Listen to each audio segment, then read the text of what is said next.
Hey all, it is Friday the 28th, so end of the month, going into another one.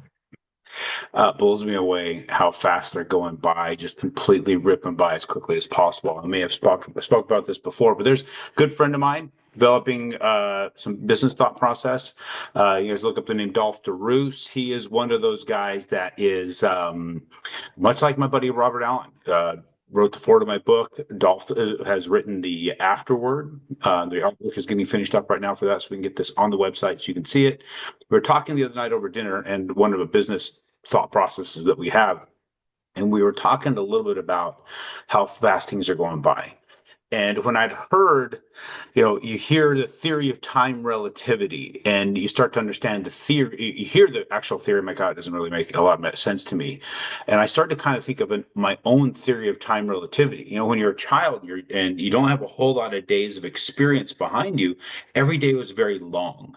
Every day seemed very long from sundown to sundown, especially the times we had to have to sit still.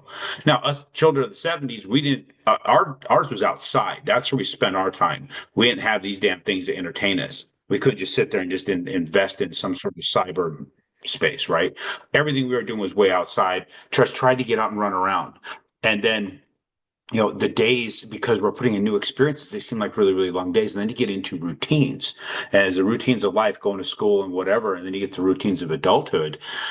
Days there's really nothing spectacular about a day. So days go by really, really fast. It's like right now, I'm looking at this. I'm like, shit, I recorded just a few days ago. And it seems like it was just yesterday. I was sitting here talking to the camera. But when we start shaking things up a little bit and getting new experiences, because we're so used to a day being filled with really nothing but the mundane, when you start parking new experiences, travel, new people, going and doing different things and creating things with your hands, going to your shop and building something, those new experiences start to adding into your day as if it was something that you plugged in outside of your norm. And so the more experiences you have in a day, the longer your day seems to be because your mind's trying to reconcile how much you normally have to get in experience to make that work. So you can make a day feel like a week or a week feel like a month. So my thought here is get new experiences, get out there, shake your ass, move around, do some things, make some friends, connect with people, quit sitting in one spot. I'm going to be doing that this weekend, getting some things moved around so I can get some more experiences in. That's my intent, and that's my intent with everything I'm planning to do going forward, especially release this book, experiences all over the place, and inviting people to participate. So what we've got today in the market. So we had some bond-friendly jobless claims that came in. That was very helpful, but it really didn't move the needle much further than where we got from last week's or earlier in the week's movement. And now we got the PCE comes in today, and that was within range. It really didn't move everything very much. So we had personal income though had come up, and personal spending had dropped significantly. So that I thought was really, really interesting. So personal consumption expenditures, what people spend money on, stayed fairly flat. Income up, spending is down. So what does that come to as far as a reaction into our bonds? Because this is what's going to drive our interest rates. We wanted to look at that. So when we're looking at the 5.5, which where I like to spend a lot of time looking at because I can go way back into 2008 in this history. We bumped up in here, but we're staying flat in that 5.5. We're not moving a whole heck of a lot. So even all this news is coming out, it just keeps knocking on this ceiling. We got these ceilings created back here. Can you see right here? It was created back here. We got a floor right there. So because of the way, and you got a ceiling here, we didn't trade above that.